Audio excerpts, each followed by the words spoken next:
Welcome to Sormeg's Writers Cafe, where we share the real writer's life over a cup of friendship, sprinkled with laughter and wisdom. My name is LaShonda Hoffman, and I'm your host for today. This episode is sponsored by Virtual Tea with LaShonda Promotion Strategy Session. Today's podcast is a book brag. I've invited 3 authors to come in and brag about their book.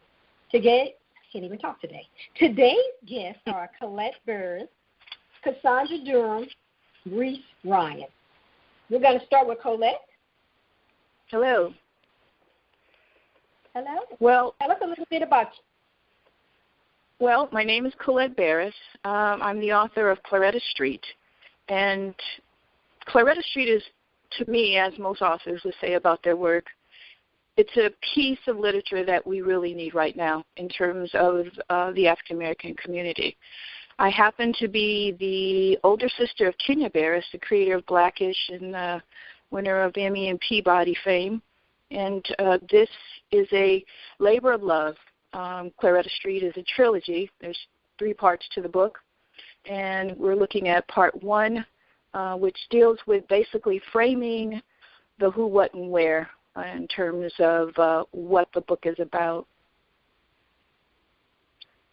So a little bit about me. I am a graduate of the University of Southern California, USC, where I hold an undergraduate degree in geology and an undergraduate degree in urban land planning.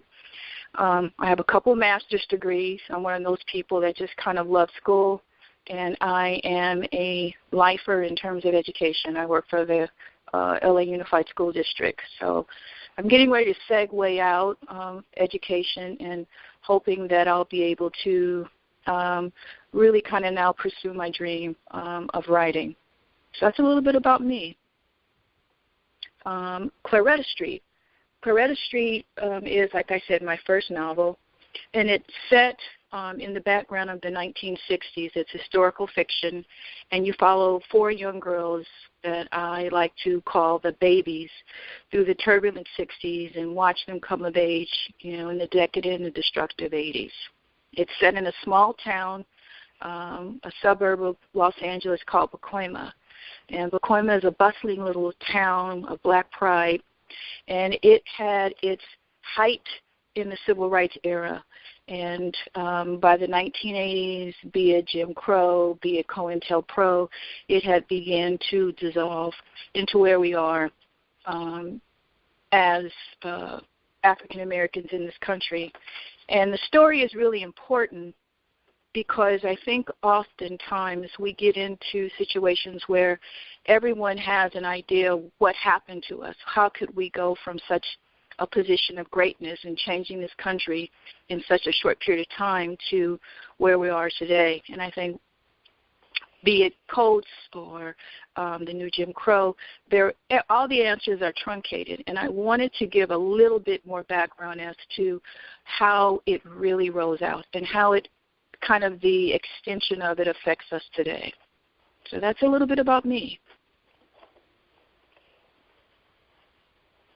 Are you going to read us the excerpt? Sure, I will. Okay, thank you. Okay. So Claretta Street is about Pacoima, and let me tell you a little bit about Pacoima. We know that African Americans in the Great Migration made their way north, supposedly to the promised land or to better land and to have more opportunity. And what makes Pacoima unique, number one, it's one of those hidden but needs to be talked about, and there's a big push now to really bring this information forward. If you didn't know about Pacoima, Pacoima is home to Congresswoman Barbara Lee. She was the only woman congressperson to vote against the Iraq War. It's home to Andre Crouch. It's home to Charles White, the Heisman Trophy winner, as well as Kenya Burris. So it has a history. It was a place where African Americans during the Great Migration could come west or come north and buy a home without having covenants on the deed. It was one place in California where there were no restrictions. If you look on most deeds in the country, it will say for whites only, no colors allowed. Pacoima was one of those first windows of opportunity where it was possible. So we start with 4 little girls that are known as the babies. And I want to read, kind of start at the prologue, and you'll get an idea about, hopefully, a little feel for it. August 1986. Warm spring night air tickled our faces as the lights of the city defiantly glistened against field glasses. Sleepy little Pacoima was changing. This refuge of comfort lost now, only a reverberation of a time, endless in possibilities and pride. Smitty moved slowly, Lulia transfixed in the sky's vastness, busy with the promise of tomorrow, yet confused by the insistence she forget a place in time of great hope. Lula filled our glasses with champagne. We sipped slowly, lost in the moment, staring into the star-soaked valley sky, contemplating our lives below. Pour Debbie a glass. She's here with us, I demanded. Bouts of the trial flashed before my eyes. Momentary serenity snatched by reality. What happened? How did we get here? I've been living a dream. This feels like someone else's life, moving so fast at times, I can't remember anything. Bev, who'd been silent through my testimony, spoke. Yeah, girl, it's a trip. How did you ever stay the course, Nay? I really don't know. Lifelike depictions danced in my head. A sense of joy embraced me, and I saw my father, the 4th of July, and then David, as sadness flooded in. And so we begin the book. At the end, as you can see, there's a whole bunch that has transpired, but you get an idea that change, as happened in the 80s, was happening to this town. And so then it begins with the protagonist being the narrative to her childhood. My life is a chronicle of contemporary Black America, its triumphs and downfalls. Got a minute to listen? I've always loved the sun and wind of autumn in Pacoima, a cozy little town in the East San Fernando Valley of Southern California. Don's introduction to the day was a special occasion for me. Fall's weather crisp, charged with Southern California's famous Santa Ana winds, which gently stroked my face, making me feel alive. Pacoima, a refuge for Negroes or coloreds as we were called then, was nurturing, warm, and most importantly filled with love. My home was a modern 60s tract-style residence located on a little tree-lined street called Claretta. Middle-class Negroes moved to this hamlet for its sense of community, beauty, and protection. Claretta Street was picture postcard perfect. All the lawns vibrant green and manicured. Children played with endless energy and joy, traveling from one house to another, surveying each other's existence. Claretta Street will always be my home. When I feel sad, lonely, or troubled, I close my eyes and remember the joy. Being 5 years old amongst a vast segment of what I can only describe as Africa was simply amazing. The neighborhood was a cornucopia of African shades and textures, possessing so many different family traditions, cultures, and dialects that each home was a different experience. The fact that my parents were the youngest married couple of the block made me part of its babies. And so now I'm going to skip, because I want you to get an idea of these characters. My childhood friends on Claretta Street were the kind movies and great friendship novels are based on. Unlike a novel or movie, though, they were always there for me. In the time of floss vanity and what you claim to have, they were the real deal. Smitty Rich came from a family of 9 children, of which Smitty was the youngest. Her real name was Janet. She had long, straight hair and green, almond-shaped eyes, which Negroes considered unusual. Smitty was pretty as looks went. But if Smitty was pretty anything, she was evil, keeping our young circle in an uproar. You see, Smitty kept shit going. Lulia Gray, also 5, was tanned or yellow-complected, with short, kinky hair which often BB'd or napped up at the back or the neck of her head. Lulia lived on Smitty's side of the block, 2 doors up. Her parents, Harold and Olivia, were much older than my own. Mrs. Gray was mother hen of the block, always passing judgment on all of its inhabitants. Debbie Wax, she was the homegirl of the babies. Debbie was loud, funny, and talked all the time. Debbie was the one amongst the babies who, if someone pushed up on you, would beat their ass. Most of the time, the ass whooping that Debbie put on folks was based on nothing more than a lie of Smitty's creation. Me, Smitty, Lulia, and Debbie were the babies of the block, but I was somewhat different from them all. As the oldest child in my family, I had to navigate solo, forcing me to stand a little taller to protect myself. Second semester of kindergarten, all of the babies were thoroughly trained to walk home from school together. Our parents would tell us, hold hands and don't talk to strangers. Fillmore Elementary was just 1 block away, but for small children it felt like untold country miles. Debbie, scared of dogs, ran every time a dog approached her, usually dragging the person holding her hand all the way home. Smitty found Debbie's actions funny and often encouraged dogs to come our way just to gain a laugh. For a kid fearful of dogs, Debbie made the unwise decision to tease one chained to the side of a house. I heard her know that before I could yell stop, the dog broke free from the chain and began to chase us. Debbie panicked and ran in path of an older boy riding a bike. He tried to stop but couldn't. Debbie tripped and fell as the boy's front tire ran over her head. Blood gushing from the wound like a fire hose, all of us in shock at the sight of the red liquid running down the sidewalk. In the background, the boy screaming, I didn't mean it, I didn't mean it. I heard my father's voice in my head commanding me always get help. Never being a good athlete, I ran until my lungs felt as though they would come right out of my body. My short legs ached, but I kept running, falling as I reached the driveway, skinning my legs yet so full of adrenaline I did not feel the burn of the pebbles embedded in the knees and palms of my hand. Yelling to my mother, Debbie's hurt. Instantly, she ran across the street to get Debbie's father, Don. I could not explain what had happened. It was all too quick and so crazy. Don and my mother ran to the scene of the tragedy. In the distance, his screams heard at the horror of seeing his child's brain oozing out onto the concrete. Everything else was a blur, appearing to happen in slow motion. I remember the sirens of the ambulance, but not much more. Debbie remained in critical condition for weeks. Doctors did not know if she would survive. Her life touch and go. Debbie did pull through, missing the second semester of kindergarten. And sadly, Debbie was never the same, having suffered mild brain damage. And with this, rapid change, the babies grew more protective of Debbie and each other. The summer of 1965 was a riot. No, really a riot. I'd never heard of Watts or Los Angeles for that matter, but witnessed my father kicking in our old black and white television after watching the news. Turning 6 and seeing Negroes burn up their own neighborhood was disturbing to me. That evening, after my father calmed down, I'd ask him, why did the police kill the Negro man, Daddy?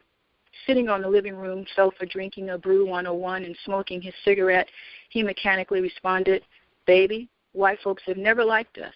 They've always sought to inflict suffering on Negroes. Taking a sip of beer, he pulled me onto his lap, where he held me close and confessed in a low, pain-filled voice, it's that Cain and Abel thing that white folks got backward. I had no clue to what my father meant, thus I sought clarification from my mother on what had folded on TV. My mother stared at me, then painfully exhaled a truth she had not wanted to share. Sometimes people don't like you because you're a different color. But who told them not to like me because of my color, I asked. My mother began to cry. She had no answer for my questions surrounding this tragedy, and the same is true today. All right. Thank you. Now tell me, what inspired this story? Say it again. I'm sorry, I couldn't hear you. What inspired your story? What inspired my story was, for me, I had so much exposure to, let me give you a little bit of background. I had really interesting parents. My mother and father were teenagers when they got married, and it was a situation where they had a lot of extended family. They had a village, and I was always taught, we were taught you could do anything. It was at that point in believe. And so I saw progress. And so as I grew up and went along my way and had experiences in life and got married and had career, it was about how what I had been taught and how my vision and my dream, how it was derailed. And I wanted to put it in a way that was complete and whole, like I said before, not truncated, and to really give, an extended timeline. And so that's really the inspiration for it, is that I wanted people to see Black people, not with a lowercase b, with a capital B, our journey, our story in its totality. Thank you. Sounds interesting. Cassandra, you ready? Sure.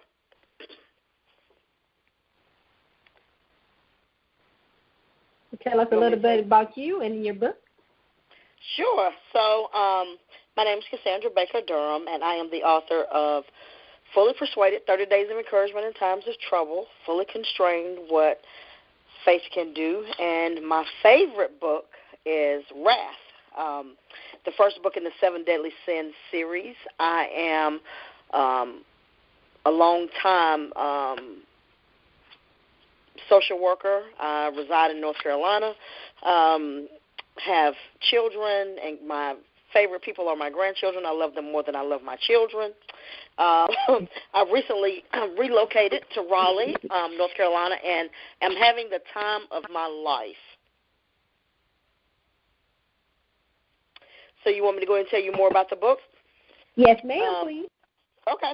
So Wrath has had a very interesting life cycle. I originally wrote the book in 2014 and just self-published it and did very well with it. But one of my good friends said, you know what, I don't know, we can do this better. So winded up getting signed with Brown Girls Publishing, pulling it, and they had some changes, so we got it and re-released it. And Wrath is the first book in the 7 Deadly Sins series, and it simply is Wilson Calloway stops believing in God a long time ago. Devastated after his father is killed in the line of duty, he refuses to believe in a deity, unable to stop a madman's bullet.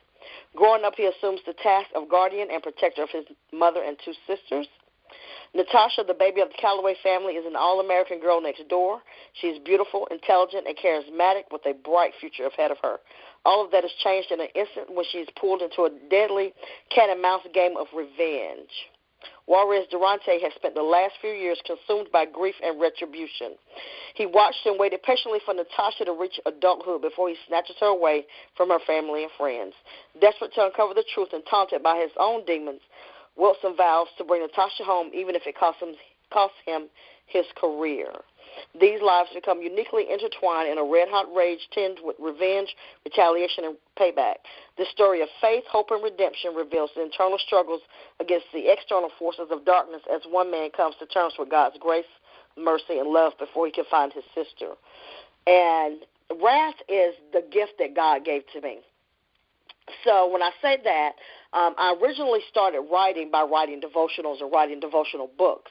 And so after I had written 2 devotional books and published them, I said, okay, so that was for you, God. And I appreciate that. However, I love to read novels. So, you think I can do that. And so started just kind of praying and just seeing where he was leading me. And so we started off with the 7 Deadly Sins series. And the thing about this book right here, Wrath, is it's a couple things. But first of all, I know, God knows, Lord knows, so many people who are so angry with God. And this story is about being angry and having that relationship with him. He was young when his father, whom he idolized, was killed in the line of duty. And so he did with all people that just have that basic relationship with God. He left the church. He left his faith, and he said, I'm not serving God because why do bad things happen to good people? And in writing this book, I had to come to terms with my own anger with God and my own frustrations, the times that I thought he should have answered a prayer a certain kind of way, or the times I thought he should have, wiped somebody off the face of the earth just because I asked him to or whatever. And so in the story, we see where he hasn't dealt with those emotions. And so, what happens to emotions when we don't deal with them? They continue to just stuff until they start manifesting. And his manifested in a very violent manner. And it all comes back to that anger he has that he never dealt with as a child. That sounds interesting. Are you going to read us an excerpt, please? Absolutely. I'm going to start with chapter 1.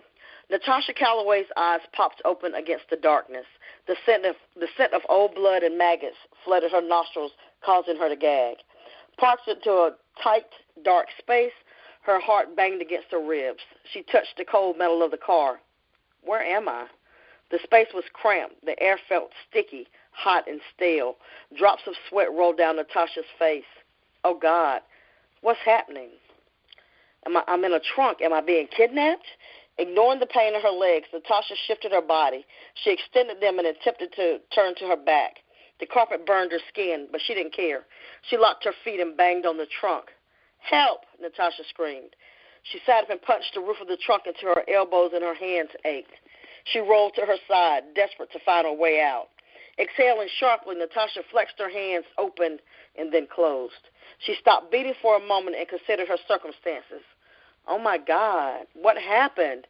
She calmed herself and focused on trying to escape. Natasha ran her fingers along the lining of the trunk. Her fingers found the small latch. Lord, please. If I have any favor left in heaven, please help me. She had never known such fear. It held her in a tight grip. Natasha examined every inch of her prison. Her gaze paused at the sight of what she could only describe as hope. She pulled at the small metal clamp. Nothing happened. Determined, Natasha wiped her sweaty palms on her pants leg. She then bent her knees and pulled the latch with full strength. Again, nothing happened. Swallowing the panic that threatened to overtake her, Natasha paid attention to even the smallest sound and movement as the car sped over the pavement. She had to find a way to escape. Help me, someone, please, she screamed and kicked, aiming for the brake lights. Natasha bounced in the trunk, feeling every bump in the road as warm tears ran down her face. She thrust her hands upward, pushing with all of her strength against the roof of the trunk. Help me, somebody, fear swirling around her. Her arms were slick with sweat from the prickly heat. Her hands throbbed from all the pounding. But Natasha continued to search for a way to get out. She did not want to die in the trunk of a car. She stretched again, turning to her other side. She stomped down hard against the back quarter panel of the car. Her feet slapped against the metal lining of the trunk. Fear, suffocating her in the darkness, compelled her to scream hysterically until her voice was hoarse. Depleted, Natasha no longer had strength to lift her hands to pound on the roof. She laid her head on the carpet and began to pray. She sobbed. Hot tears bathed her face. Dizziness threatened to sweep her away. Big black dots sprinkled her vision. She felt around the trunk for her cell phone but couldn't find it. Her eyes burned like someone threw hot sand in them. She wished her brother Wilson, who was a detective with the High Point Police Department, was with her. He would know what to do.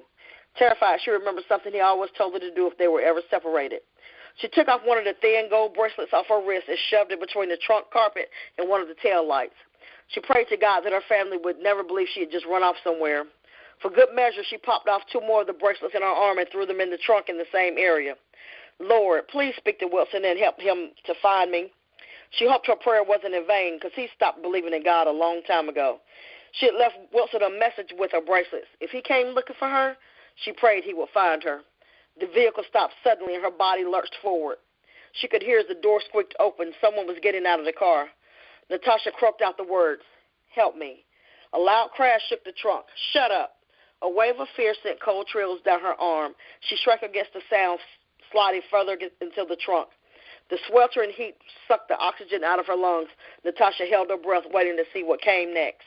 "Didn't I tell you to shut up?" He banged on the trunk. "If I say it again, it'll be with a bullet." "Please, who are you? What did I do?" Her words stumbled out of her mouth as her body shook with horror. She heard gravel crunching under his feet. Natasha heard another voice and listened, trying to identify it. Why me kept playing in her head? Why would somebody kidnap me? In the distance, she heard a phone ring. "Make sure the coast is clear," he growled. Natasha swallowed hard and scooted closer to the front of the trunk, straining to hear what he said. His speech, infused with a Spanish accent flowed rapidly, making it a struggle to understand the conversation. Hey, man, the area's crumbling with cops. Natasha heard footsteps coming toward the back of her trunk. In an instant, the doors popped open. Shards of sunlight pierced her pupils, causing a kaleidoscope of light to explode in her head. She gulped in a deep breath like a fish out of water. Natasha scooted to the edge of the trunk, screaming, "Help me! Somebody, please help me!" The man with the Spanish accent reached down, pinning her body halfway between the trunk and the bumper. "You going somewhere?" She could have sworn that his eyes lit up when he said that. Natasha flailed her arms and legs in an attempt to escape. Seconds later, a bee sting caused the flesh on her arm to burn. Her mouth went dry, but she continued to fight till all her strength was evaporated. The man kept her in a tight python-like grip until she stopped squirming. Her limbs felt heavy, and her body went limp. She felt that she was going to faint. After a short while, the captive shoved her back into the trunk of the vehicle. Natasha closed her eyes and whispered, "God, please help me." She overheard him speak to someone else. The man answered, this time with a southern drawl, "Get back in the car. We can drop her off at the stash house." "What? Which house?" the voice said. "The one by the church. Are you crazy? We can't take her there. Shut up and get in the car." The slamming of both doors rocked the car. Natasha fought the urge to throw up before everything faded to black. And that's the first chapter of Wrath. All right, now you want to know why. Nice. I need chapter 6.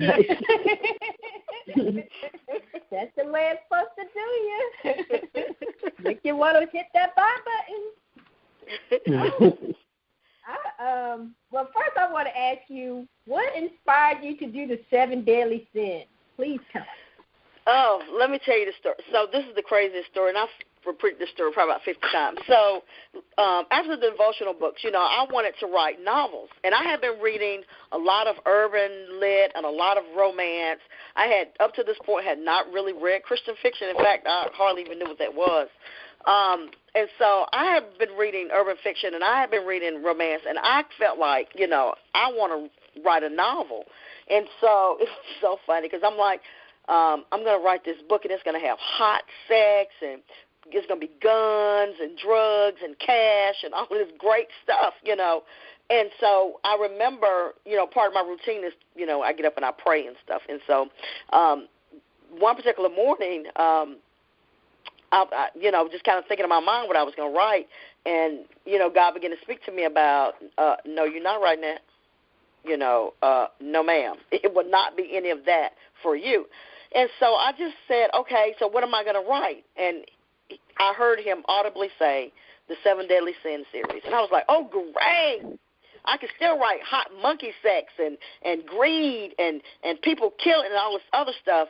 And so I immediately, like a shot, took off and I started writing Lust. Because for me, Lust was going to be the first book in the series because I could write about sex and drugs. And, I could write all kind of things, all kind of just stuff. And so I probably got 30,000 words in, and I was working on it every day, and came home one day, sat down in front of my computer, and God said to me, I don't want to use not one of those words, delete the whole thing and start over. And so I said, well, what am I going to write about? And he said, well, the first one is going to be wrath, because some of y'all got some issues. We went through this whole conversation about why bad things happen to good people and why, people don't have a relationship with God because they have so much anger and frustration and stuff like that. And so I was like, okay, great. So when I started writing about Wilson and Natasha, because originally that was the only 2 characters I had. I didn't even have a last name. It was Wilson and Natasha. And I think the first scene in the original book, they were at a cookout at their family's house because they come from a very, very close family. And their father, like I said, was a highly decorated police officer who was killed on a domestic violence call, which is one of the most dangerous calls a police officer can answer. And so his death really shook their community because he was like the, baseball coach, and he was the community police officer and stuff like that. And he had deep, deep roots in the community. So when he died, Wilson was like, wait a minute. If you God over everything, you can't stop a bullet. You know what I'm saying? So it was that kind of thing. We always get mad at God. Well, thank you. Miss Reese, you ready? I am. I'm Reese Ryan, and I write hot, emotional, contemporary romances with lots of family drama, usually surprising secrets and unexpected twists. I write for, as most people probably know, Kamani is ending at the end of this year. So, I do write for them, and my last book for them, my fifth book with them, comes out in April. And I also write for Harlequin Desire. My first book with them comes out in March. And so my kind of signature series at Kamani has been my Pleasure Cove series. It's about, life in a fictional oceanside town and the romances and family relationships that happen there. And so the book, my most recent book, is the last one in the Kamani Pleasure Cove series, and it's called Playing with Seduction. It is about a woman who is a beach volleyball champion and a man who was born in North Carolina, but as soon as she met him, he was living in the UK and is a event promoter. And when they actually met initially in my first book in the series, and then so this story picks up their relationship once they meet again in North Carolina. And so as far as an excerpt is concerned, the setup is basically that, after one night together in London, this event promoter and the reigning queen of American beach volleyball basically never expected to see each other again. And then they two are charged with collaborating on developing this new volleyball tournament. But the question is, can they overcome the kind of latent desires and some of the animosities that at least she has towards him? So the excerpt I'm going to read, the initial part, kind of introduce you to her initial feelings for him. And then I'll pick up a little section where they have dinner together later. So the first part, just right after he meets her again in a meeting, and then they're alone together, and he wants to kind of apologize. Wes took a deep breath before he turned to breathe. Look, I'm sorry I didn't call. You're an ass. She shifted the strap of her purse higher. She wasn't wrong.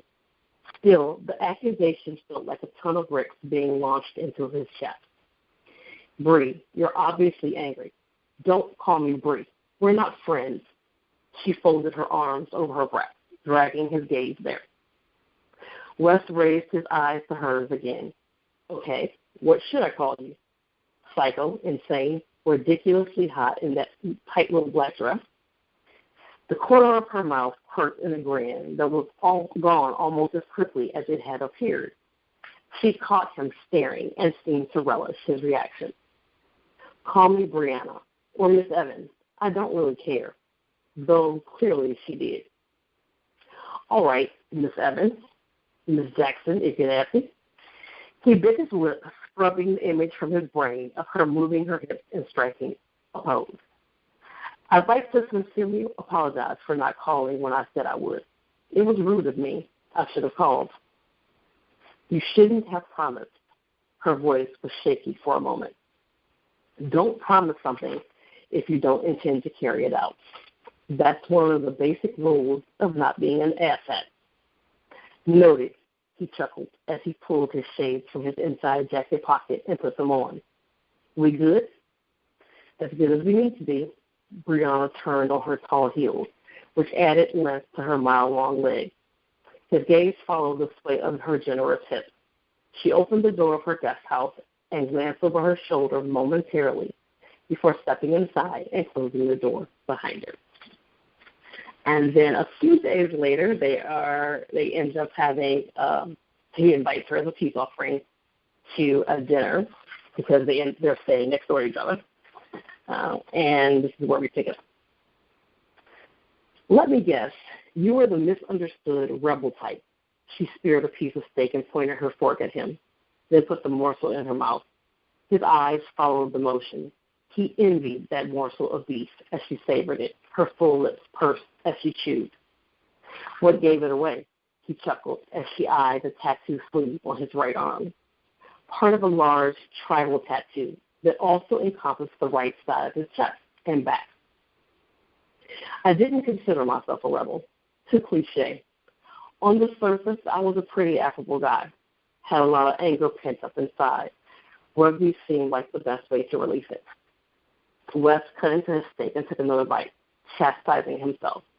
He'd invited Bree to dinner to repair the damage he'd caused and build a working relationship, not to tell her his entire life story. He seldom discussed his past with the women he dated, and never with the women with whom he did business. He preferred to stick to the casual overview. Fish out of water, Southern boy raised in London was usually enough. So why had he cracked open the door to his past to Bree? Because there was something about her that put him at ease, made him feel like he could let down his guard. It was the thing he remembered most about that night.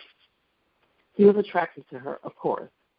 She was Bree Evans, tall, gorgeous, miles of smooth, glistening skin, the shade of brown sugar. Provocative, yet sweet. She was laid back and genuine with a smile that convinced an Eskimo to buy a truckload of ice.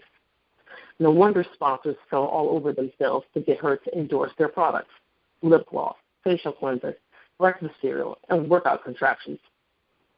Keep your head in the game, buddy. This isn't a date. You're only trying to create some goodwill. She broke into his thoughts with a tentative question. What was it you were so angry about? Life, I guess. The guys I attended boarding school with had the perfect life handed to them on a silver platter. I didn't, he shrugged. It bugged me. Me too. She was quiet, contemplative. I was a scholarship kid at an elite private school. She winced as if the memory caused her physical pain. Took 3 buses to get there every morning, but I got an incredible education and a full ride to college because of it. Most importantly, that's where I fell in love with volleyball. That school changed my life, and I'm grateful for it. But there was something she wasn't saying. The unspoken words were heavy and dense. They practically hung in the air between them. He should have ignored them, but the word tripped out of his mouth before he could stop it. It was hard being thrust into a completely different world, especially for a gangly girl who wasn't quite sure where she fit in, who wanted to be liked. How could anyone not like Bree Evans, the quintessential girl next door? He smiled. Bree glowered at him, then dug into her potato. You'd be surprised, she muttered. Then he walked right into that one. He wanted to make her forget what an ass he'd been, but they'd come full circle right back to that night. His gut churned from the hurt in her brown eyes when she raised them to his again. Look, about that night, Bree waved his words off as she shook her head. It wasn't the right time for you. I know. I'd rather not talk about it. Fine. It wasn't like the conversation was his idea of a good time either. If she didn't want to talk about it, he sure as hell didn't. They ate in silence for a few minutes. Then Bree engaged him in small talk about the surprisingly mild weather and her lunch with Liam and a few of the locals. He nodded politely and responded appropriately, but he couldn't ignore the pain in her eyes, knowing he caused it. He was his own worst enemy, always had been. The time wasn't right because, for me, it never is, not for anything serious. I'm focused on expanding my business so I don't get seriously involved with anyone, ever. He studied her face, gauging her reaction and whether he should go further. Her lips were pressed into a straight line, her expression devoid of emotion. Wes pressed his fingertips to his forehead. When the night began, it seemed we were on the same page. But then, I don't know, it felt like you wanted more. That's not something I can give you. That's why I didn't call. Not because I don't like you, because I like you too much to start something I can't finish. Bree drained what was left of her second glass of wine. Thank you for being so honest and for being so very considerate of my feelings. But I'm a big girl. I can take care of myself. She stood. Thank you for dinner, but it's getting late. I better get back. Brianna, don't go. We were having a lovely dinner. I didn't mean to spoil the mood, but I don't want you to feel as if I rejected you. That wasn't it at all. I think I'm still a bit jet-lagged. Bree was a terrible liar, but he applauded her effort to remain civil. She took her dishes to the kitchen. I'll get it. Wes trailed her to the kitchen and stacked his plate for hers. Dinner was delicious. The least I can do is help with the dishes. Bree scraped his plate and then hers and loaded the dishes into the dishwasher. He leaned against the refrigerator, arms folded over his chest, as she put away the dirty dishes. She seemed to be processing his words as she rinsed the pots and pans. Wes held his tongue. After all, how many times could a guy say he was sorry before the words became hollow and meaningless? More importantly, he kept his hands to himself, balled in tight fists beneath his arms. He ignored the persistent desire to touch her, to taste her mouth, and softly caress the skin at the nape of her neck, exposed by her high ponytail, to finish what they started that night in London. He shifted his weight, camouflaging his body's reaction to the tactile memory and the current vision of Bree bent over the dishwasher. Maybe they should call it a night, before he did something they both regret. I've got this, really. He stepped toward her as she turned suddenly, nearly colliding with him. She planted her hands on his chest to brace herself from the impact. He grabbed her arms to steady her. When their eyes met, her cheeks turned crimson. She dropped her hands and stepped backwards. Then I'll go. She headed toward the patio door. Wait, I'll help you over the... Before he could get through the doors, she planted her hands on the railing and vaulted over to the other side. She was practically a blur as she hurried inside, tossing a final thanks and good night over her shoulder. He ran a hand over his head and sighed. Way to go, Wes. And that's it for me. Thank you. Thank you. All right, so we went over a little bit over our time, so we're going to take a quick break, and then we'll get back with our interview. All righty?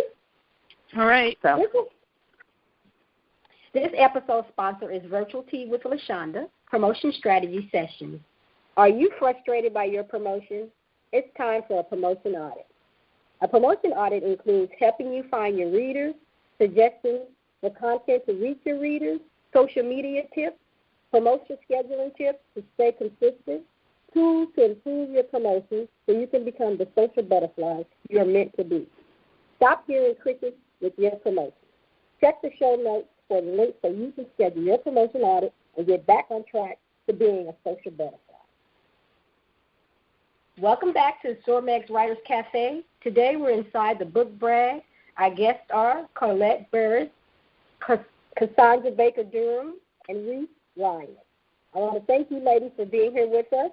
We were talking to Reese just a few minutes ago, and Reese, I wanted to ask you, what inspired your book series?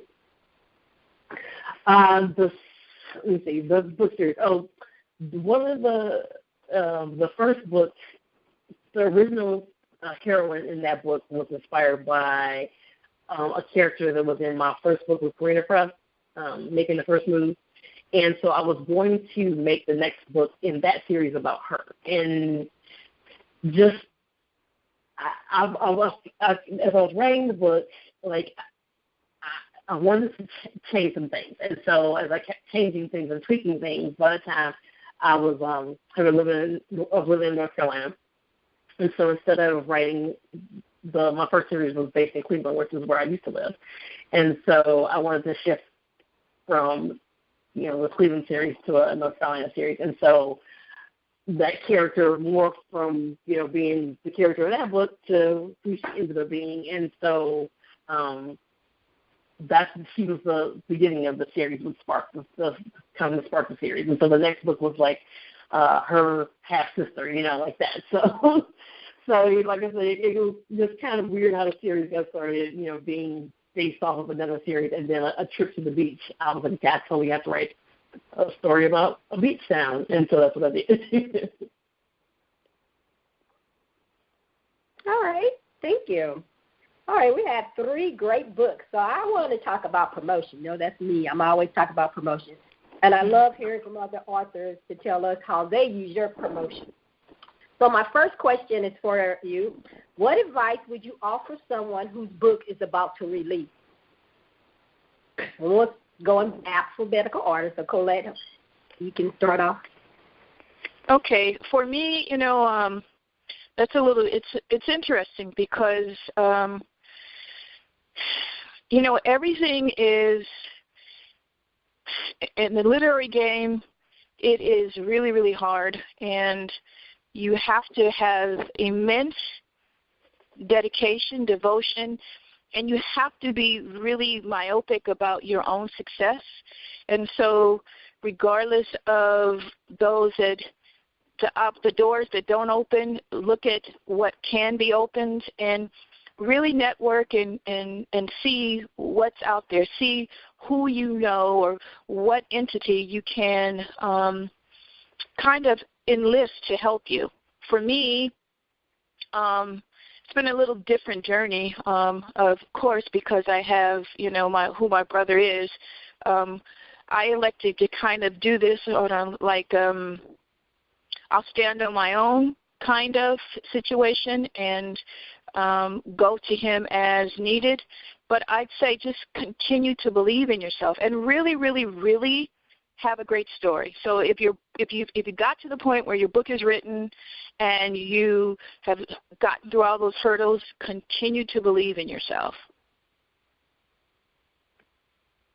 That's a good advice because you do, especially a new writer, that's the first thing that goes. Especially if you're not selling books, it's like, oh my goodness, I suck. So I definitely agree with, you know, continuing to keep the positivity going while you're trying to promote these books. But I'm doing good, though. I'm doing really good. My sales have went well, and I don't know. I mean, I believe I've got my reviews have been really well, really good, and people really enjoy it.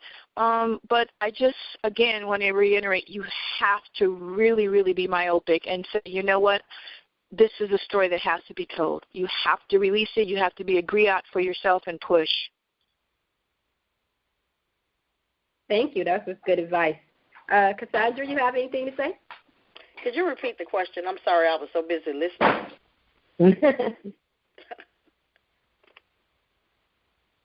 What advice would you offer someone whose book is about to release? I would say make friends. If you are online and comfortable in online environments, make friends with book clubs, other readers, and when you're ready to release, these are the people you connect with so that they will be talking, kind of building a buzz about your book. Also, I say if you're an avid reader, like most writers are, get with those people that, you know, y'all like the same stuff, y'all like the same books. Get with authors and do an exchange where you read their book and give them a review and they'll read your book and kind of get the word out that way, get it kind of organically going.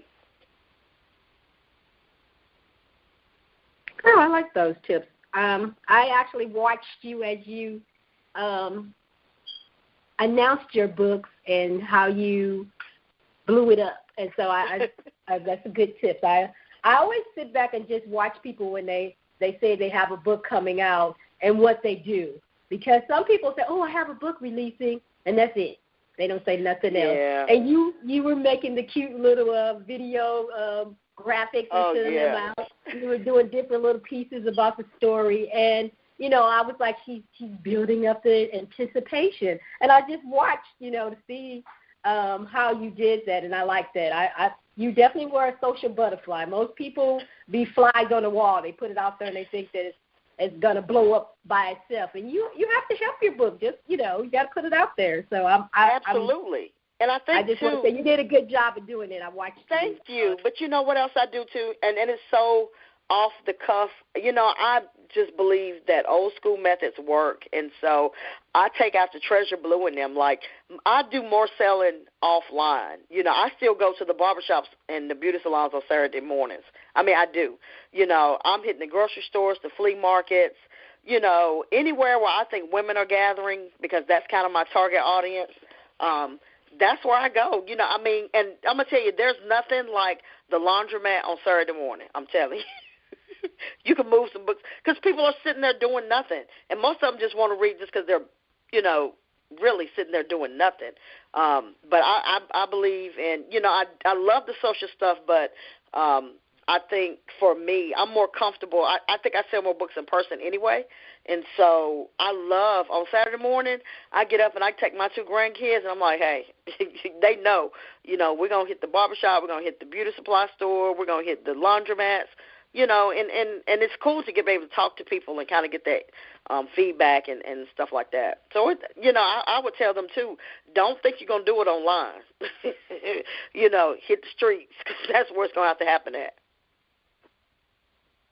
Now, see, I never even thought about the laundromat, but as a person who, the only reason I like going to the laundromat was because I got to sit there for hours and read my stories.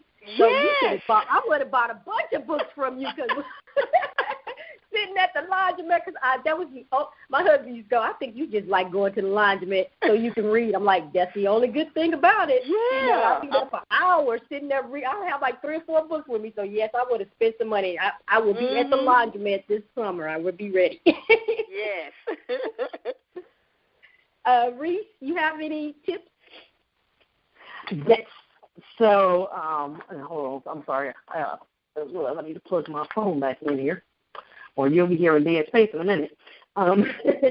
So, along with other folks I said, number 1, start early. Cannot wait till the book comes out, because it was way too late then.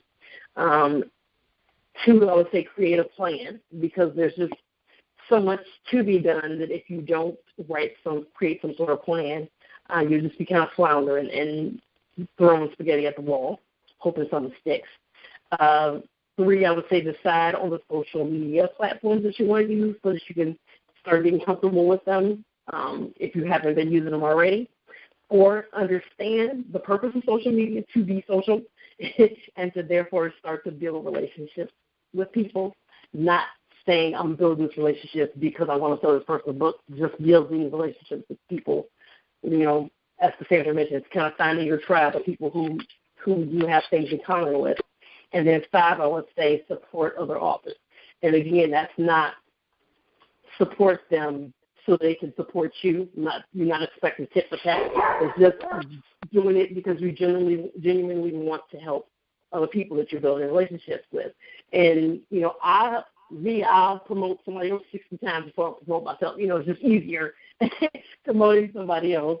But if you are a person like me who is not, naturally comfortable promoting themselves, promoting other people does help you become more comfortable with that. So that's one of the reasons why I think that's also a really important thing to do, is help other people, other authors, by helping to promote them. And then they will, naturally, a lot of them will help promote you too as well. Those are some excellent tips. As a person who promotes other people, I will admit that it is very hard to promote yourself.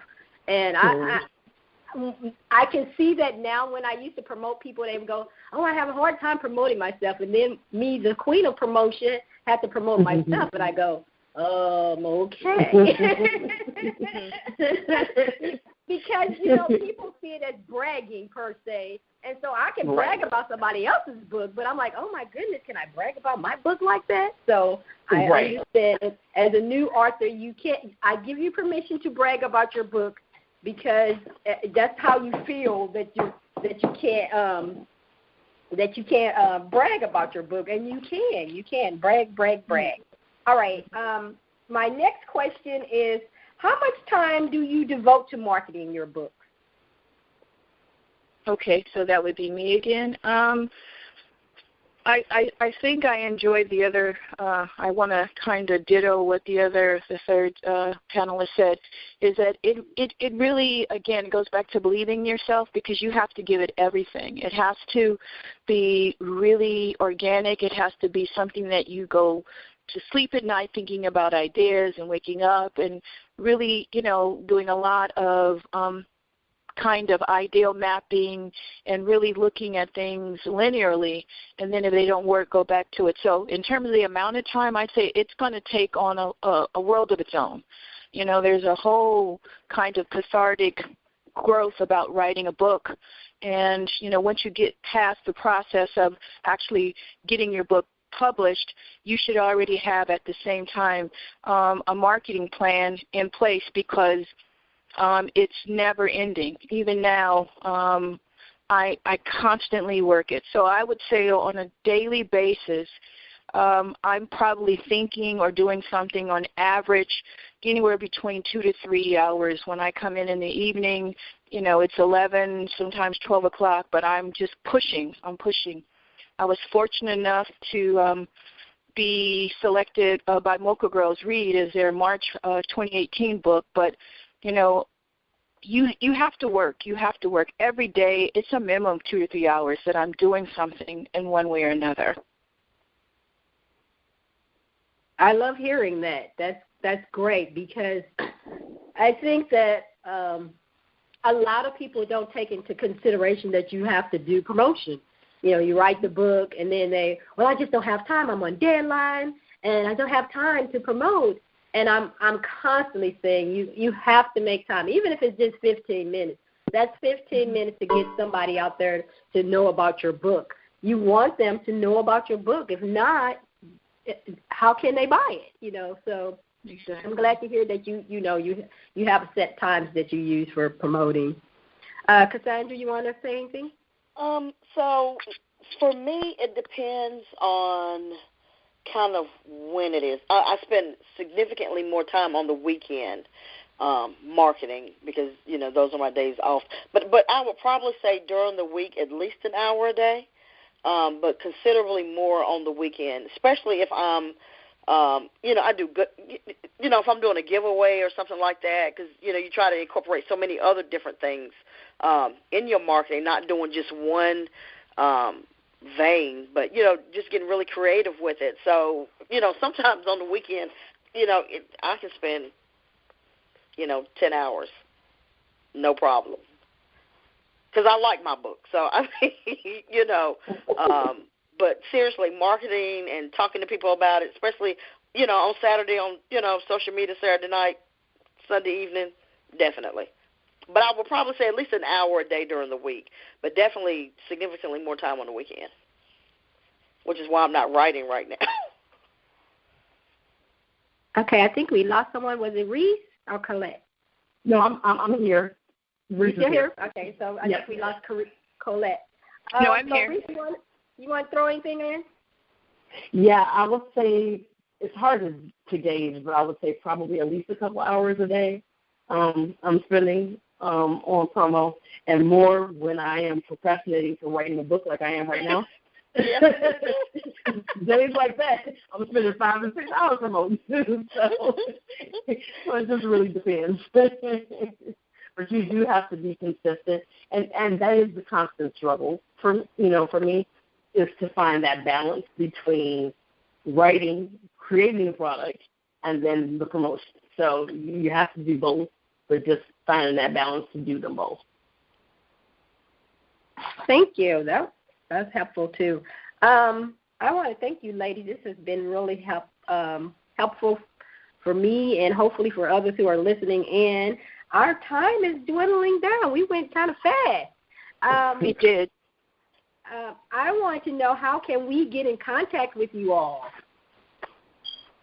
Okay, for me, I can be reached on my website at www.coletteburris.com.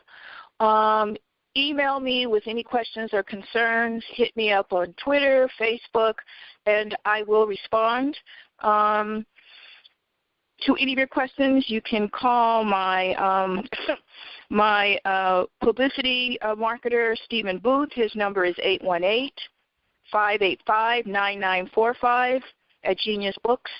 And, you know, I'm out there. I really, any question you may have, or if I can learn something from you, which is always, I'm always on tune to learn, I'm there. So give me a call, email me, and we'll go from there. Thank you. Cassandra?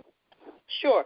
So please go to my website, CassandraDurham.com, and there you'll find all my books, you'll find my blog, you'll find how to sign up for my courses. I'm definitely on social media, Facebook, Twitter, Instagram, Snapchat, under Cass Durham. So I'm real easy to find.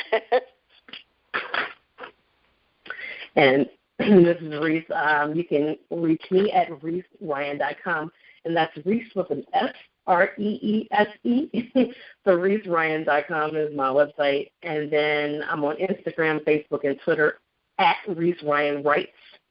And then where I've been having the most fun lately and interacting most with people is in my private Facebook readers group.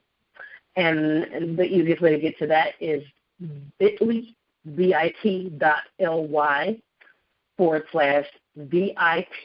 Readers Lounge. So we're always having fun in there, and I'm giving out like sneak peeks and early sneak peeks and early cover reveals and things like that. Thank you, ladies. I would like to thank you. our sponsor for this episode, Virtual Tea with LaShonda, Promotion Strategy Sessions. Check the link in the show notes to order your promotion audit. I want to thank you, our listeners, for taking time to listen to the podcast. I have 3 requests for you. 1, subscribe to the platform you're listening to so you don't miss an episode. 2, please feel free to write a review and let me know what you think of this episode. 3, please share the podcast with your community. Again, I want to thank our guests for being a part of our SORMEG's Writers Cafe. If you have a topic you want us to discuss in the cafe or would like to sponsor an episode, send to onesormeg@gmail.com. This is LaShonda Hoffman, and I will see you on the next.